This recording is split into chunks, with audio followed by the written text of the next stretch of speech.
Eh bien, nous en sommes maintenant à la capsule divertissement, toujours en notre compagnie. Jocelyne Cauvier. Bonsoir, Jocelyne. Bonsoir. Ça va toujours bien? Oui, toujours. Cette semaine, on parle de l'espace.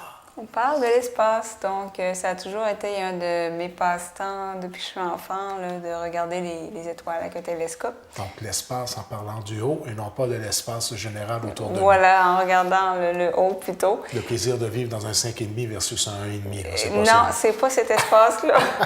Ben, c'est mieux de le préciser tout de même. Oui, hein? non, quand même. Parce que je n'ai pas eu la chance de voir les images au préalable. Ah non, mais c'est ça, non. C'est plus l'espace intergalactique. Donc, j'aime beaucoup aussi les films de science-fiction, donc il y a des images, ça fait rêver. Et tu es privilégié, il y en a plusieurs que tu n'as pas vus. Exactement. Le festival s'en vient, il va falloir que tu te fasses un devoir. Il va falloir que je me fasse un marathon à un moment donné. Ah oui, parce que c'est des petits chefs-d'œuvre. Oui. Je te dis, là. Chanceuse. Oui. Ensuite, donc, on débute avec ces magnifiques. Donc, ça, c'est la Voie lactée. Et ici, on peut la voir, la Voie lactée, les soirs d'été où le ciel est très, très clair.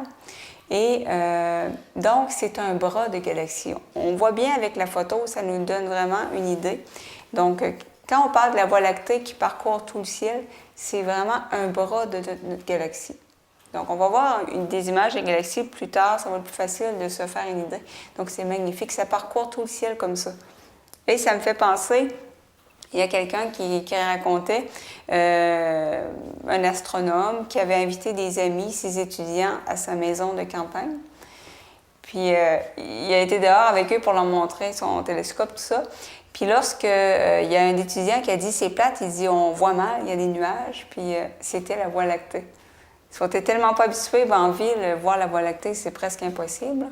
Donc ici, en campagne, on est capable de la voir l'été par des ciels très, très clairs. Et ça fait un effet qui pourrait ressembler à la présence de nuages? Est-ce que ça peut ressembler vaguement, comme là, la photo que vous venez de voir. Oui, je l'ai. Parce que toi, tu es équipé, il faut le dire. C'est Oui, une de tes passions, d'ailleurs. C'est une de mes passions depuis que je suis enfant.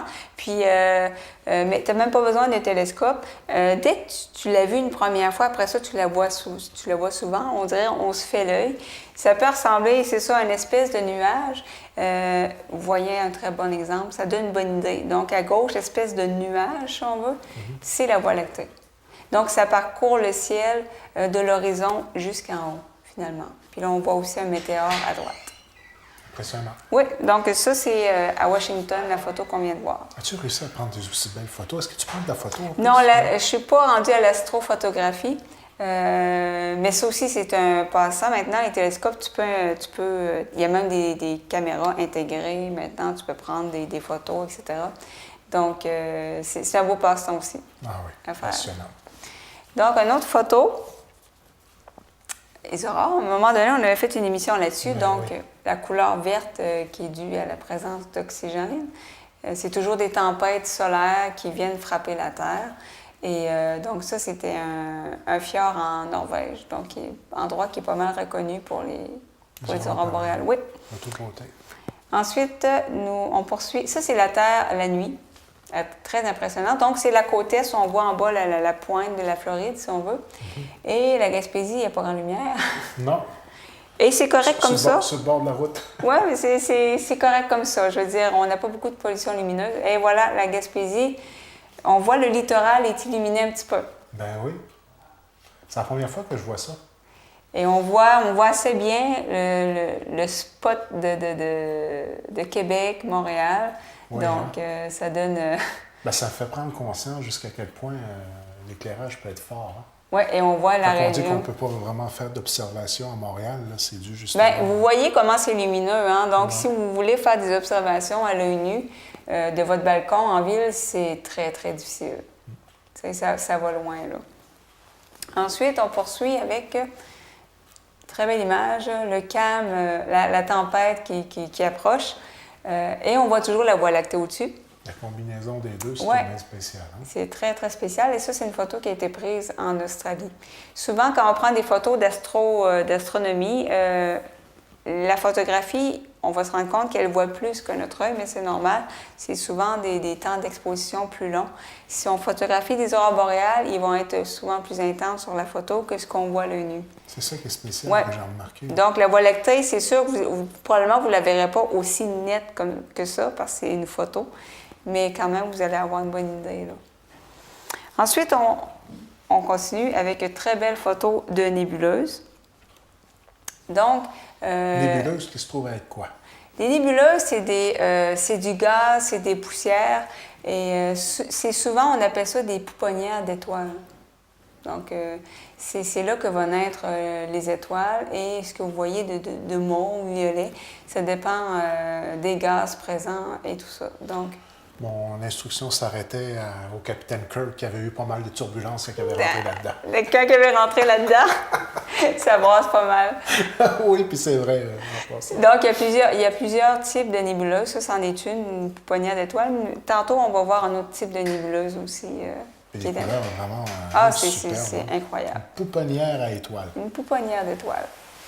Ensuite, donc, on a le Soleil, Éruption. une éruption solaire. Voilà, c'est le mot que je cherchais. Donc, c'est une proéminence, c'est du plasma qui sort du Soleil. Et ça, là... Ça, c'est un bouton d'acné vu de près. Mais... Si on veut, on pourrait appeler ça de même. Et ça couvre des milliers de kilomètres, hein, ça a l'air de rien. Et l'impact que ça a sur la Terre est en peu de temps, je crois. En tout cas, d'une chose certaine, quand il y a des éruptions de façon forte sur le Soleil, ça peut avoir des impacts très importants Exactement. sur la Terre, au niveau de l'hydroélectricité, tout ça. Quand ça brasse pas mal au niveau du Soleil, il y a des tempêtes magnétiques. Okay. Après ça, ben, ça va frapper la Terre. Souvent, on le sait à peu près 24 heures d'avance. Puis oui, il peut y avoir des pannes électriques, il peut y avoir des problèmes au niveau de tout ce qui est radio, l'équipement. Et le bon côté, par contre, c'est que ça fait les aurores boréales. Ah. Donc, mais oui, ça peut... Le Soleil qui est en perpétuelle observation, je crois qu'il est surveillé de près. À la NASA, on surveille continuellement les taches solaires, les éruptions, comme vous venez de voir. Puis c'est sur des milliers de kilomètres. La plus grande enregistrée, elle faisait 800 000 kilomètres. Dans le fond, c'était la taille du rayon du Soleil. Mais imaginez une éruption. Difficile de se l'imaginer, hein? C'est quelque chose. Non, donc, le Soleil, ça brasse pas mal. Ensuite, on va voir la planète Saturne. Très belle vue de la sonde Cassini. On n'a pas l'habitude de la voir de cette façon-là. Hein? On la voit toujours de côté. Ben oui. Donc, on voit bien les anneaux. Et les anneaux, il y en a presque à l'infini. Hein? Quand on rapproche, on voit vraiment là, que c'est, dans certains cas, des particules qui sont liées ensemble. Mais il y en a, c'est très impressionnant. Et tout ça reste en équilibre par rapport à la gravité. Hein? Oui, tout est en équilibre hein, dans les planètes, avec leur lune, etc. Ça, c'est une stabilité qui est un petit peu inquiétante, tu ne trouves pas? De savoir... mon instinct me dit que ça ne prendrait pas grand-chose pour tout débalancer à patente. Oui, mais c'est ça. C'est sûr, quand tu regardes ça, il y a une espèce de perfection dans l'univers. Et comme là, on voyait la planète Saturne. Voilà, à un moment donné, on a dit Pluton n'est plus une planète. Parce que pour c'est remis en question dernièrement. C'est remis encore en question parce que... Tu parlais toi aussi? Oui. À Radio-Canada? Il y a un gros débat là-dessus. Ben oui. Parce que pour être considéré une planète, il faut que, ça ait une forme ronde. Parce que il faut que ça ait assez de gravité pour prendre une forme arrondie. Par exemple, un astéroïde, ça a souvent une forme de patate. Bon, ben c'est pas assez gros, massif pour avoir une forme ronde. Et il faut aussi que ça... je cherche le mot français, que ça claire la trajectoire autour. Par exemple, la Terre, autour de la Terre, il n'y a pas de débris, rien, parce que la Terre a tout ramassé avec la Lune, etc. Donc, au niveau de Pluton, il y a pas mal de débris autour de Pluton, mais on s'est dit, c'est pas une planète, elle n'a pas réussi à tout clairer ce qu'il y avait autour d'elle. C'est ça le gros débat avec Pluton. Et on sent la présence d'une autre planète qu'on n'a pas vue encore. Donc, il y a encore de la recherche à faire là-dessus. Là. Intéressant. Oui. Ensuite, on enchaîne... Parce que moi, quand j'allais à l'école, Pluton, c'était une planète. Oui, moi aussi. J'ai grandi avec l'idée que Pluton était une planète. Et là, est-ce qu'elle va revenir planète? J'ai entendu le terme planète naine. Oui, bien c'est ça. On va peut-être lui donner un qualificatif, ça va être une planète, mais une autre catégorie de planète. Bon. Donc, on va sûrement statuer là-dessus éventuellement, là, à un moment donné, mais c'est le gros débat. Et ça se chicane entre astronomes, puis Dieu sait qu'ils connaissent leur affaire. Et souvent, ils ont des argumentaires quand même assez solides comparativement à d'autres personnages qu'on connaît. Effectivement, qu'on ne nommerait pas. Ensuite, on enchaîne avec soleil de minuit en Norvège. Donc, il y a des endroits près du pôle Nord où le soleil ne se couche pas. Ça, c'est spécial.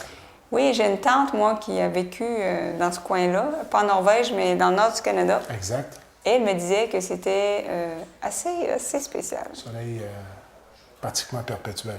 Donc, quand il fait tout le temps soleil, j'imagine que ça doit être quand même intéressant, mais quand, à l'inverse, le soleil ne se lève pas quelques mois, c'est dur sur le moral. C'est l'autre côté de la médaille. Oui, ça a l'air que c'est dur sur le moral qui fait noir tout le temps. Ça rend des bonnes flashlights. Oui, c'est ça. Ensuite, aurore boréale, encore une fois, c'est magnifique. Ah, c'est toute beauté, ça. Oui. J'ai toujours été impressionné par ça, moi. Donc, les aurores. Et je répète, hein, ici, on en voit. Oui, j'en ai vu. J'en ai vu, moi. La première fois, c'était à base plein air Bellefeuille, dans un camp d'été. Ah oui? Oui. Bien, c'est ça. On est chanceux ici. Il y a, entre autres, j'ai un ami, Fred Perron, qui prend des photos incroyables. Ça se peut que vous les avez vus passer sur Facebook. Oh, et lui, il a été justement dans le bout de la Norvège, maniaque des aurores. Un passionné. Oui, et il prend des photos à Cap d'Espoir, Percé. Il y en a partout. Quel beau sujet futur de capsule. Oui, oui, oui. Donc, les aurores, c'est très, très joli. De chez nous, en plus. Ben oui, c'est une personne qui vient de France, mais un nouveau Gaspésien, un nouvel arrivant. Ah, ben c'est un Gaspésien tout de même. Voilà. Ça va être une fierté de partager ça, surtout que c'est intéressant. C'est magnifique, là. Nous faire voyager comme ça. Là. Ensuite, on enchaîne avec magnifique. Donc, c'est une nébuleuse planétaire. Ça a vraiment la forme de Zoron. Un genre de sablier. Donc, une nébuleuse, tantôt, je parlais des nébuleuses qui sont des pouponnières d'étoiles. Là, c'est une nébuleuse planétaire. Ce que ça veut dire, c'est une étoile qui est morte et c'est les restes de l'étoile qui sont en train de se dissiper dans l'espace. C'est quoi la notion d'une étoile morte versus une étoile qui naît? Là? Une étoile, elle meurt, qu'est-ce qui arrive? Bien, à l'intérieur du Soleil, c'est finalement le moteur, si on veut, c'est qu'elle brûle toujours des gaz. Puis à un moment donné, bien, il y a une fin à ça, c'est pas indéfini. Oui, notre Soleil n'est pas éternel. C'est sûr qu'on ne le verra pas de notre vivant, mais c'est un fait. Exactement. Donc, à un moment donné, le Soleil n'aura plus de gaz à brûler. Ce qui va arriver, c'est qu'à un moment donné, il va grossir, puis il va arriver ce qu'on vient de voir. Le gaz va se dissiper tranquillement. Parce que le Soleil n'est pas une grosse étoile. Avec les plus grosses étoiles, ça explose. Et ça fait... C'est gros, là. C'est ce qu'on appelle des supernovas. Et plus loin, je pense que j'ai mis justement une image de supernova. Donc, c'est le destin du Soleil, mais c'est dans des milliards d'années. Puis, apparemment, la photo, quand on la prend versus vitesse de la lumière, tout ça, là, on est loin d'être en temps réel, c'est ça? Effectivement, si on regarde une image, comment je pourrais dire, c'est une année-lumière, c'est que la lumière prend tant de temps pour arriver jusqu'à la Terre. Exact. Donc, par exemple, si on regarde le Soleil en ce moment dans le ciel, c'est pas le Soleil en direct, c'est la lumière, c'est le Soleil il y a je ne sais pas combien de minutes. Parce qu'évidemment, ça a pris du temps pour que la lumière atteigne notre œil. C'est un concept qui est très intéressant à saisir. Hein? Exactement. Donc, c'est la même chose. Si on regarde, c'est pour ça que les astronomes qui prennent leur télescope pour observer les galaxies très, très, très, très distantes, des millions d'années-lumière, ce qu'ils font, en fait, c'est qu'ils regardent dans le passé. Exact. Et plus ils remontent, plus ils regardent loin, plus ils approchent du Big Bang. Et ils le voient dans leurs observations. À un moment donné, ils voient les galaxies, la formation, les galaxies s'éloignent les unes des autres. Et donc, c'est un concept, des fois, qui n'est pas évident à comprendre au début. À saisir, oui. À saisir. Mais donc, en astronomie, plus on regarde loin, quelque chose qui est loin, plusieurs années-lumière, plus on regarde dans le passé. Plus on remonte dans le temps. Oui. Mais c'est ça qui fait que c'est passionnant tant qu'à moi. Là. Oui, donc s'il y a une explosion d'une étoile assez proche de la Terre, on ne la verra pas tout de suite. Les astronomes peuvent trouver le moyen de détecter des fois par d'autres moyens, par l'émission de rayons, gamma, etc. Mais on ne le verra pas tout de suite à l'œil nu. Donc, intéressant. Oui. Donc, ensuite, on enchaîne avec... Ça, c'est des photos qu'on prend souvent en astronomie. Ça montre les étoiles qui bougent de notre point de vue, mais c'est la rotation de la Terre. On a l'impression que le ciel bouge, mais c'est nous qui bougeons. Donc, si vous laissez votre appareil photo avec... C'est une bonne base à comprendre ça en passant. Hein? Oui, parce que c'est ça. c'est contre-intuitif, comme ils disent. Là. Oui, c'est vrai, oui, le c'est un bon ciel terme, ça. bouge, mais c'est nous qui bougeons. Et c'est ça. Si vous laissez votre appareil photo ouvert et vous le laissez prendre une photo pendant, je ne sais pas moi, 2 minutes, vous allez voir tout le parcours des étoiles. Donc, parce qu'on a bougé entre-temps. On ne s'en rend pas compte, mais on bouge tout le temps.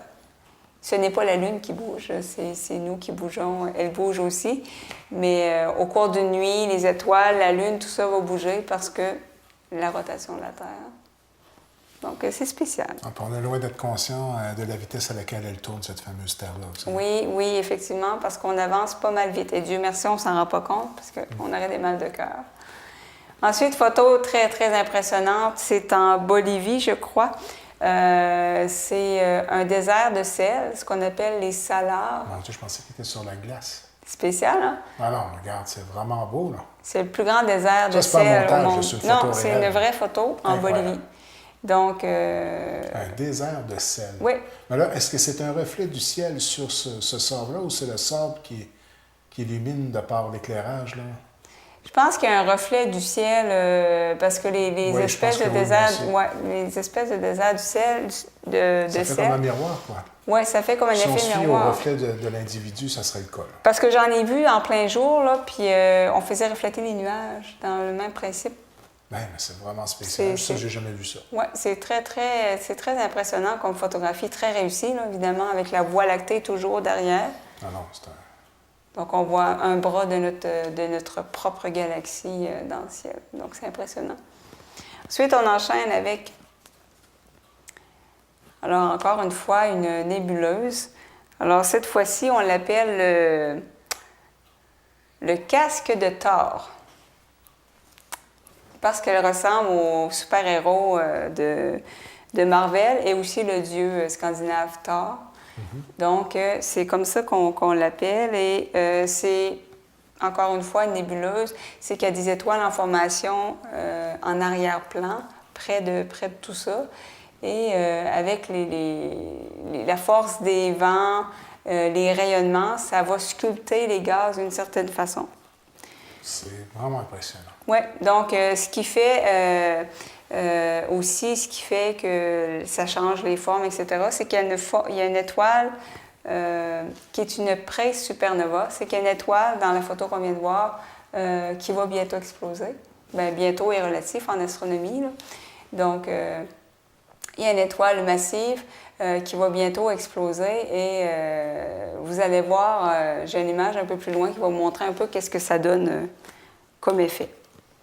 Ensuite, on enchaîne avec des aurores boréales encore, et c'est très rare les rouges.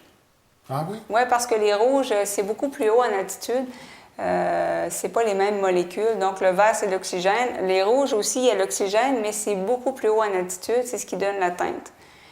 Moi, j'en ai vu des aurores rouges un petit peu, mais à ce point-là, non. Là, c'est vraiment exceptionnel. Donc, c'est quelque chose à voir. Les aurores boréales, là, pour en avoir vu souvent, là, chaque fois, je suis bouche bée. Un phénomène impressionnant. Oui, oui, vraiment, vraiment. On est chanceux de voir ça ici.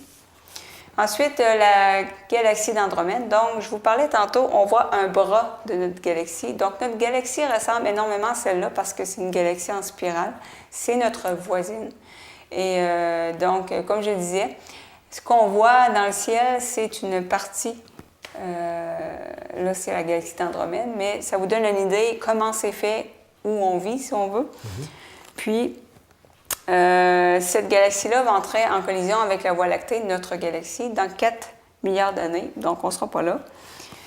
Méchant messe. Méchant messe. La Voie lactée, elle contient 300 milliards d'étoiles. Et la galaxie d'Andromède qu'on voit, elle en contient 1 trillion.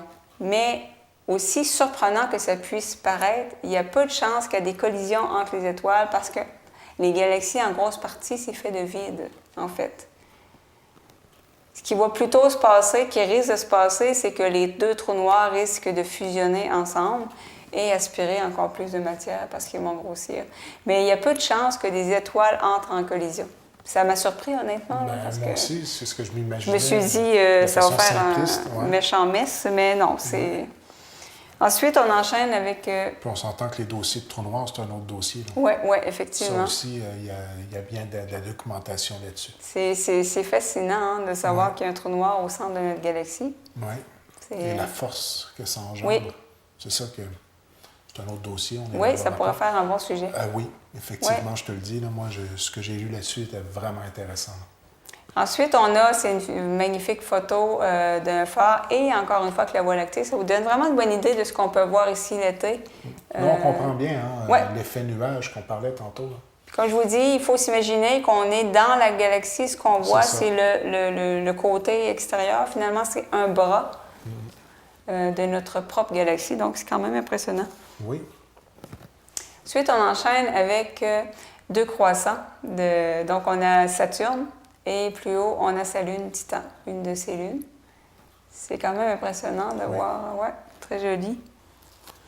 Ensuite, on enchaîne avec Bruce McCandless, 1984. C'est le premier Américain à marcher dans l'espace sans être attaché au vaisseau spatial. Ouais. Lui, il avait une espèce de jetpack. C'est de cette façon-là. Mais la photo est vertigineuse. Hein, ça... As-tu vu le film Gravity? Non. Avec... Mon Dieu, j'oublie son nom. Elle jouait dans Speed, là, le film Speed, là, avec... Sandra Bullock? Oui. Ah, j'ai pas vu. Et puis, George Clooney. Nomination aux Oscars, plutôt.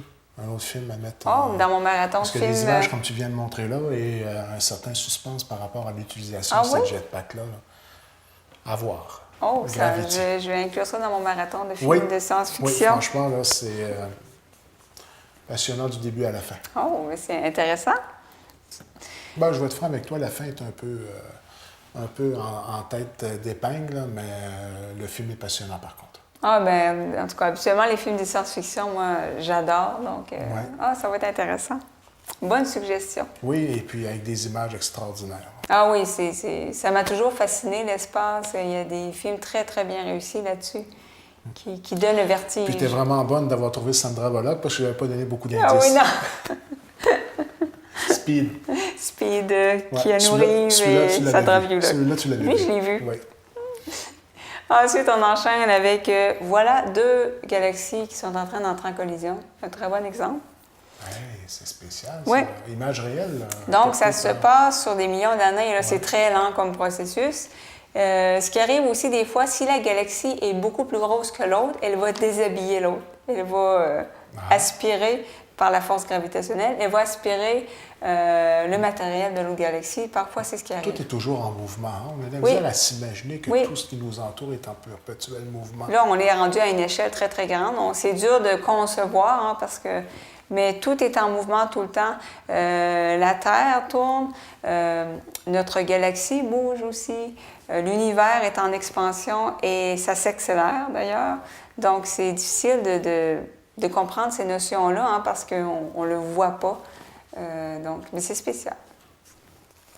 Ensuite, on enchaîne avec une des plus belles photos en astronomie, les piliers de la création.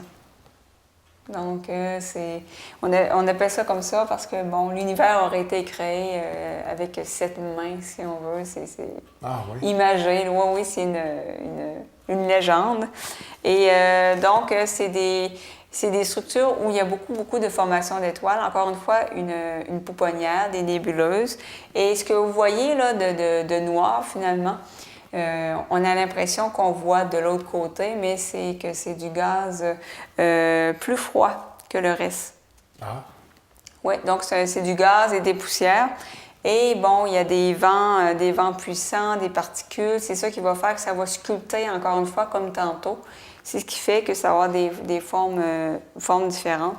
Donc, ce que vous venez de voir, c'est semblable à l'environnement qui a vu naître le Soleil. Les astronomes arrivent à faire des conclusions comme ça. Donc, le Soleil est né dans une espèce d'environnement comme ça, une pouponnière d'étoiles comme ça. On s'entend, il y en a plusieurs, hein? Étoiles, Soleil. Oui, effectivement. Donc, ensuite, les Pléiades qu'on peut voir l'été, c'est une des choses qu'on peut voir le plus facilement, je dirais, avec la grande ours, la petite ours. Donc, on les appelle les 7 sœurs. Bien, quand on les voit de proche, il y en a plus que 7. Mais, donc, c'est très joli l'été. Si vous regardez sur les cartes du ciel ou si vous regardez carte du ciel, ça sonne astrologie. Sur les cartes astronomiques. Il y a des sites web, il y a le... Oui, j'en ai une, moi, à la maison. Bon, qui était juste selon la date. Exactement. C'est un outil indispensable lorsqu'on veut se retrouver dans toute cette aventure-là. Exactement. Et développer son œil aussi. On finit qu'on le voit comme les Pléiades au début, c'est dur à voir peut-être si on les a jamais vus, mais dès qu'on les voit, à chaque fois qu'on sort dehors, les Pléiades sont là. Donc, on se fait l'œil assez facilement. Donc, c'est un amas d'étoiles qui... Des fois, il y a des étoiles près l'une des autres qu'on a l'impression qu'elles sont liées ensemble, mais elles ne sont pas du tout à la même distance. C'est plus comme si elles s'empilaient, une illusion d'optique finalement. Là. Elles ne sont pas du tout à la même place dans l'univers, tandis qu'il y a d'autres amas d'étoiles, gravitationnellement, se tiennent ensemble. Ça, tu as des amas d'étoiles, il y en a des milliers ensemble, donc c'est impressionnant. Très impressionnant. Ensuite, on a une autre, c'est nébuleuse planétaire. Donc, planétaire, c'est une étoile qui est morte.